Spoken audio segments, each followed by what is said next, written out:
ایک لفظ ہے ضابطہ اور ایک لفظ ہے رابطہ۔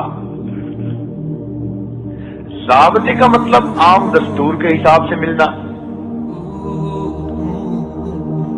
اور رابطے کا مطلب کہ دینے والے سے محبت کا تعلق پیدا کر لینا، اور اس محبت میں وہ پھر اپنے خزانوں کے دروازے کھول دیتا ہے۔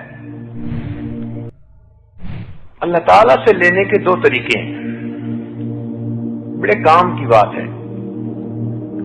ایک لفظ ہے ضابطہ اور ایک لفظ ہے رابطہ۔ ضابطے کا مطلب عام دستور کے حساب سے ملنا، اور رابطے کا مطلب کہ دینے والے سے محبت کا تعلق پیدا کر لینا، اور اس محبت میں وہ پھر اپنے خزانوں کے دروازے کھول دیتا ہے۔